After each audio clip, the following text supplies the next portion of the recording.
లక్ష్యమును జీవమును ఆధారము నీ వాక్యము నా త్రోవకు.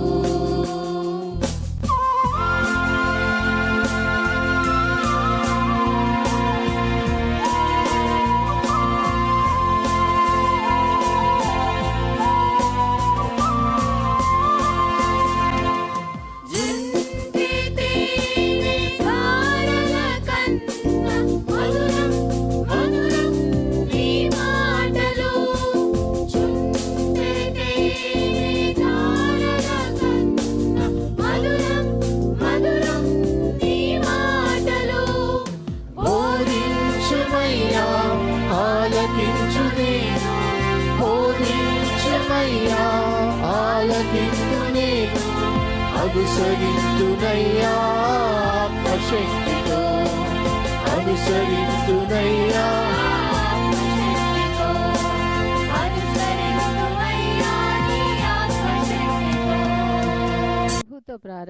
ప్రభుతో ప్రారంభం అనే ఆధ్యాత్మిక అనుదిన ప్రార్థనా కార్యక్రమానికి ప్రేమతో మిమ్మల్ని ఆహ్వానిస్తూ ఉన్నాం. మన జీవితానికి ఆదియు ఆధారమునైనటువంటి ఆ దేవుణ్ణి మొదట మరణించుకున్నట్లయితే ఆ దినమంతయు ఆయన కృపాక్షేమములే మన వెంట వచ్చును. మొదట వేకునే లేవగానే మరి నీతిసూరుడైనటువంటి ఆయనని చూద్దాం, ఆయన మనలనైన స్వరాన్ని మనం విందాం. మన జీవిత కాలం అంతయు ఆయన ఆశీర్వాదములు దీవెనలు మన మీద కుమ్మరించును. యెషయి 65:24 మనం చూసినట్లయితే వారికి ఈలాగున జరుగును, వారు వేడుకొనుక మునుపు నేను ఉత్తరమిచ్చెదను, వారి మనవి చేయుచుండగా నేను ఆలకించెదను. మనవి చేయుచుండగానే ఆయన మన మనవిని ఆలకిస్తున్నాడు. కాబట్టి మరి ప్రతి దినము కూడా ఈ యొక్క అనుదిన ఆధ్యాత్మిక కార్యక్రమంలో మనం పాల్గొన్నట్లయితే మన జీవిత కాలం అంతయు కూడా ఆయన మేలులను మనం పొందుకోగలం, ఆ నిత్యరాజ్యంలో వారసులుగా మనము జీవించగలం. రండి, ప్రభుతో ప్రారంభం కార్యక్రమంలో పాల్గొనండి, ఆత్మీయ మేలులు పొందండి. దేవుడు మిమ్మల్ని దీవించాలి.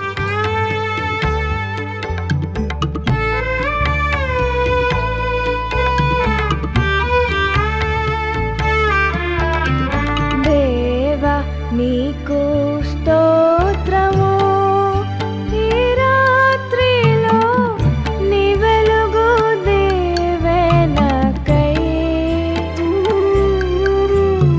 కావుము నన్నెప్పుడు రాజుల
క్రీస్తునందు ప్రియమైన దేవుని సంగమ, మరొక నూతన దినమును దేవుడు మనకు అనుగ్రహించాడు.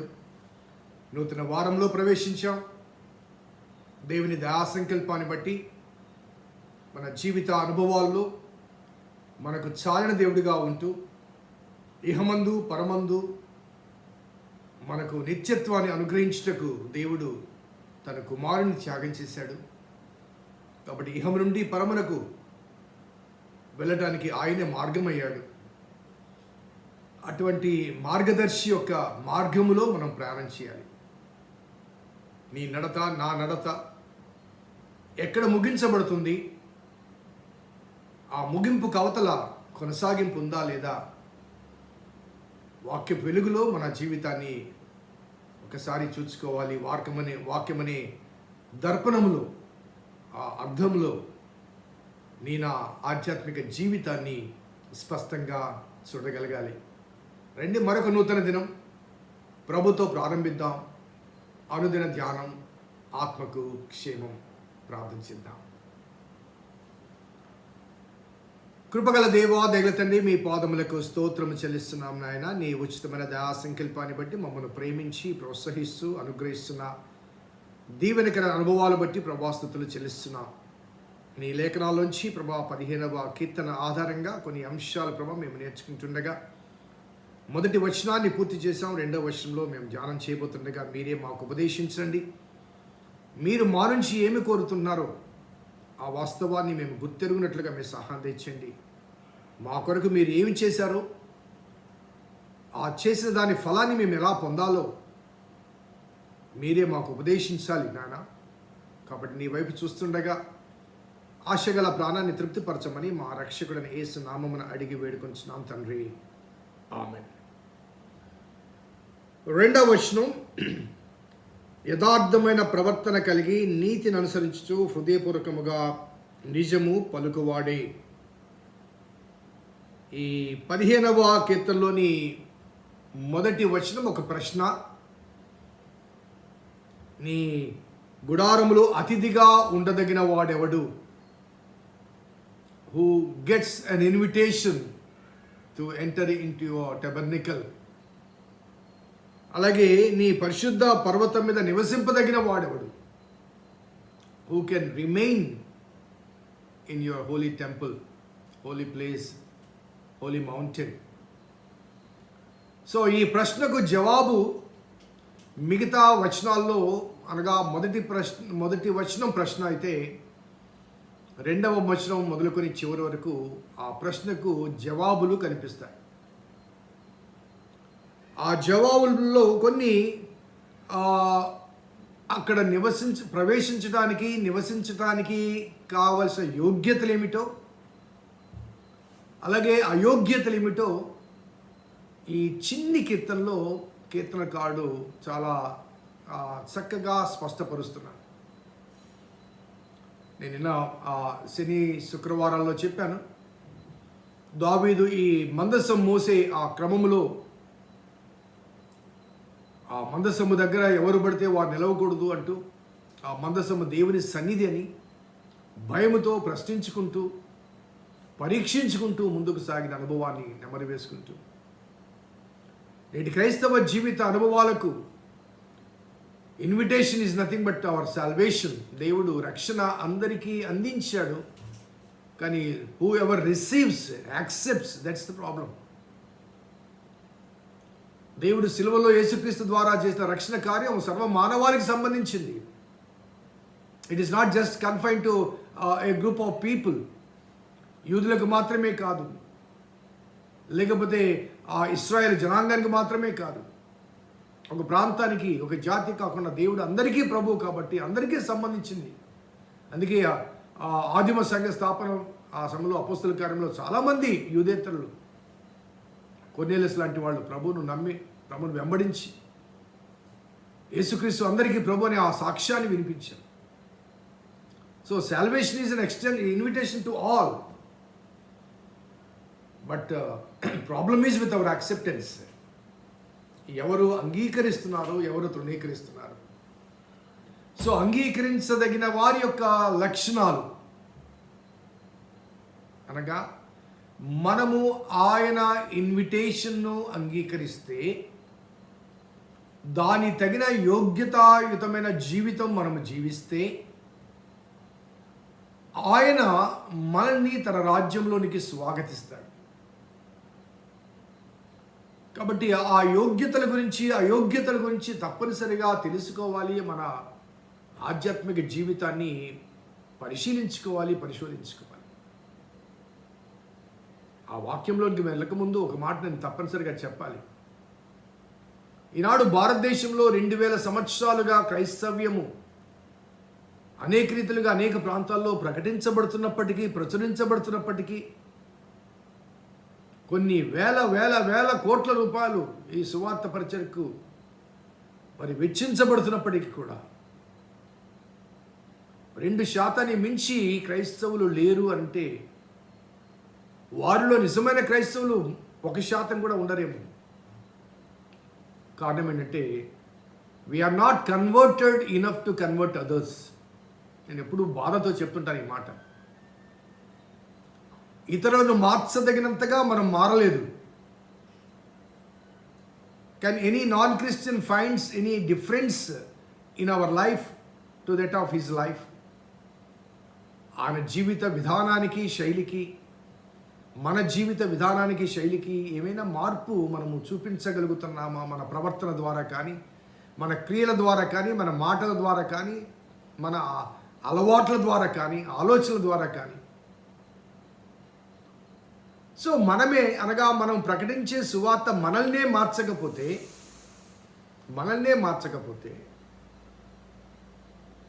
మన సువార్త విన్నవారు ఏ రీతిగా మారుతారు? సో ద ట్రూ గాస్పుల్ ఏంటంటే 2000 సంవత్సరాల క్రితం యేసుప్రభు వారు చేసిన సూచక్రియలు కానీ, అద్భుతాలు కానీ, బోధలు కాదండి. ఆ ట్రూ గాస్పుల్ ఏంటంటే ఆ బోధల యొక్క ప్రభావము నా నుంచి ప్రపంచానికి పరిచయం చేయబడాలి. ఆ బోధల ప్రభావం చేత నేను మారాలి. నా మార్పును చూచి ఇతనిలో ఈ మార్పు గల కారణం ఏంటి అని నా చుట్టూ ఉండే ప్రజానీకము ఒకసారి ప్రశ్నించుకోవాలి, ప్రశ్నించాలి కూడా.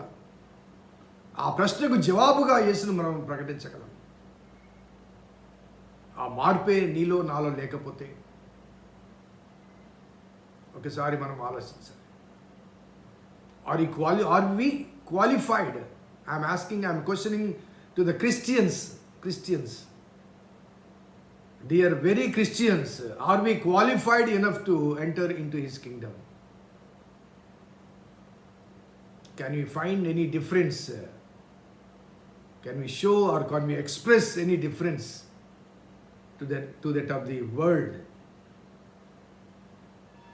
చాలా అనగా మనకే బాధ వేస్తుందంటే ఆ దేవునికి తన కుమారుని స్వయంగా మనకు బదులుగా శిక్షను అనుభవింపచేసి అటువంటి హేళన, అవమానాలు, నిందలు మన కొరకు భరిస్తే తద్వారా కలిగిన ఆ రక్షణ మనము తూలనాడితే ఎలా ఉంటుంది? చాలా బాధేస్తుంది. కొన్నిసార్లు అనగా నేనేదో పర్ఫెక్ట్ అని కాదు, but I'm trying to make myself perfect in the sight of the Lord. At the same time I'm trying to make my people, my congregation, my sheep to become perfect. ఆయన రాజ్యంలో అందరూ ఉండాలి, అందరితో పాటు నేను ఉండాలి. నాకు అప్పగించబడిన గొర్రెల విషయంలో నేను లెక్క చెప్పాలి కాబట్టి ప్రతి గొర్రె అక్కడ ఉండాలి అన్నది భావన.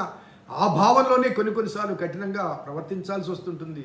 కొన్ని గొర్రెలు దారి తప్పిపోతున్నప్పుడు వాటిని తిరిగి తీసుకుని రావడానికి కొన్ని గొర్రెలను అరుస్తాము, కేకలు వేస్తాము. కొన్ని గొర్రెలు చెవులు పట్టుకుని లాక్కొస్తారు, కొన్ని గొర్రెలకు దెబ్బ కొడతారు. ఇవన్నీ కూడా ఆ గొర్రె మీద కోపంతో కాదు, ఆ గొర్రెను తిరిగి ఆ దొడ్డులోనికి తెచ్చుకోవడానికి కాపరి చేసే వివిధ ప్రయత్నాలు. అందుకే కాపరి దగ్గర దుడ్డు కర్ర ఉంటుంది, దండం ఉంటుంది, రెండూ ఉంటాయి. దండము చేత మేత మేపుతాడు, దుడ్డు కర్ర చేత నిన్ను క్రమపరుస్తాడు. అట్ ద సేమ్ టైం నీ వైపుకు వచ్చే శత్రువులు మృగాలను రాకుండా చేస్తాడు. హీ హ్యాస్ టూ, దండము దుడ్డుకర్ర. సో ఇక్కడ మాటల్లో మనం చూస్తే ఎవరు నివసించగలరు అంటూ ప్రశ్నించి ఆ ప్రశ్నకు జవాబుగా 3 అంశాలు ఆ 2వ వచనంలో చెప్తున్నాడు. 3 అంశాలు. ఒకటి, యథార్థమైన ప్రవర్తన కలిగి నీతిని అనుసరించచ్చు. 2వది, హృదయపూర్వకముగా నిజము పలుకువాడే. These are the qualifications listed in this psalm. There may be some more, but psalmist ఆ సమయంలో ఆ సందర్భంలో తన చుట్టూ ఉన్నటువంటి ప్రజానీకాన్ని ఉద్దేశించి తన ఎన్విరాన్మెంట్కి అవసరమైన రీతిగా 3 అంశాలు. ఒకటి, వాకింగ్ అప్రైట్లీ, యథార్థవంతమైన నడక కావాలి, యథార్థవంతమైన ప్రవర్తన కావాలి. ప్రవర్తన అనగా నడత. దేవుడు ఎప్పుడు కూడా యథార్థతను కోరుతాడండి. He is sincere and he expects the same from us. ఆయన మాటల్లో కానీ, ఆయన తలంపుల్లో కానీ, ఆయన క్రియల్లో కానీ, ఆయన భావాల్లో కానీ, మన పట్ల ఆయనకున్న ఉద్దేశంలో కానీ మాట తప్పని వాడు ఆయన. యథార్థత ఆయన ప్రధానమైన లక్షణం. ప్రేమ, క్షమాపణ, ఇవన్నీ కూడా ఆయన గుణలక్షణాలు. వాటిలో ఆయన యథార్థమైన జీవితం. ఎప్పుడు కూడా ఆయన మాట తప్పలేదండి. యథార్థత గురించి కీర్తన గ్రంథంలో 32వ కీర్తన ఒకసారి చూద్దాం.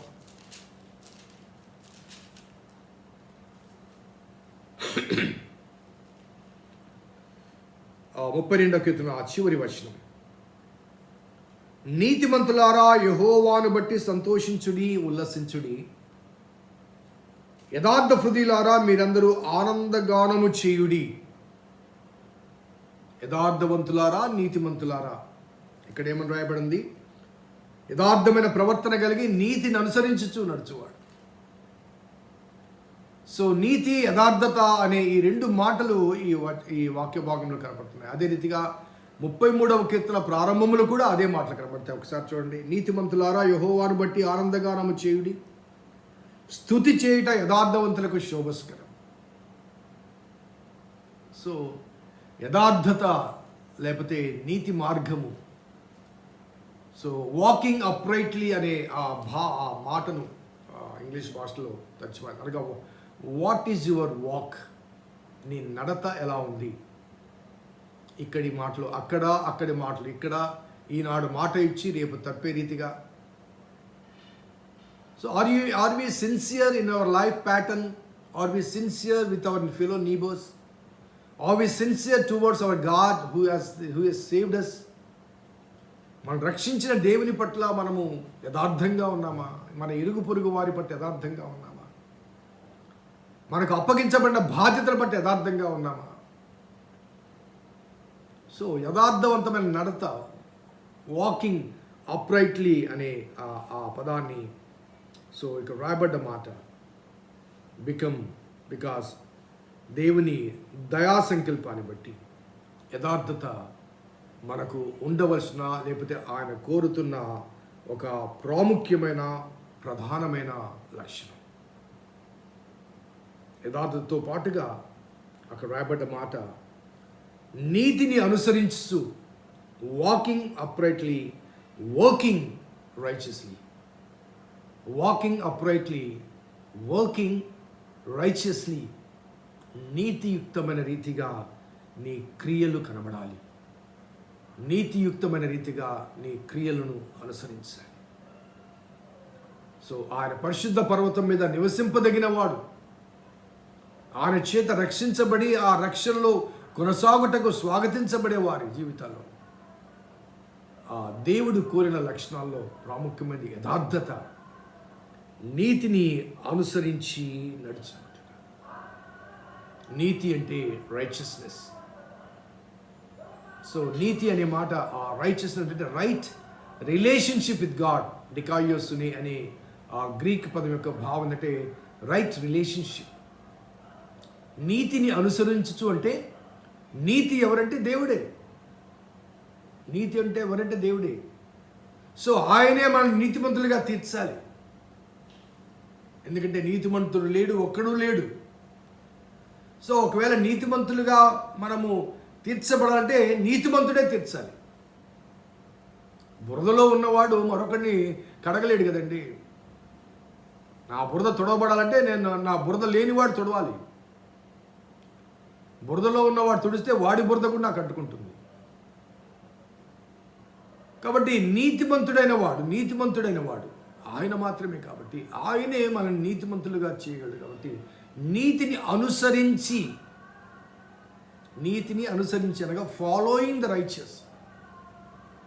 రోమీలకు రాసిన పత్రిక 4వ అధ్యాయం ఒకసారి చూద్దాం. రోమీలకు రాసిన పత్రిక 4వ అధ్యాయం ఒకసారి చూద్దాం. రోమీలకు రాసిన పత్రిక 4వ అధ్యాయం 25వ వచనం. ఆయన మన అపరాధముల నిమిత్తము అప్పగించబడి మనము నీతిమంతులముగా తీర్చబడుటకై లేపబడెను.